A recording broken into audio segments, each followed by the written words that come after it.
I once had this prospect. It was a sales call. This was back in, God, 2017. And I didn't know whether or not this gal was going to work with me or not, but we were just having we ended up having an entire conversation about potatoes, like how, what she liked to make with potatoes and the different ways to prepare them. And I was just like, no, she was from Idaho, so that could have been the part of the way that came up. But we just had this whole great conversation about potatoes. And, I gave her my offer, and she said, let me, think it through. And she came back to me and she said, there's two reasons why I decided to work with you, even though you were more expensive than the other person.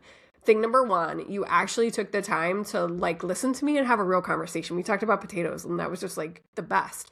She said, but it was the fact that you were thinking about things in such a positive direction, and every challenge or problem that I presented to you, you showed me and talked with me about what we could potentially do to start to solve the problem, like these little micro solves.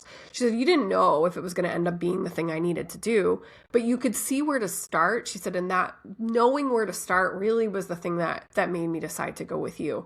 And I was like, who knew having a conversation about potatoes? She worked with me for 4 years.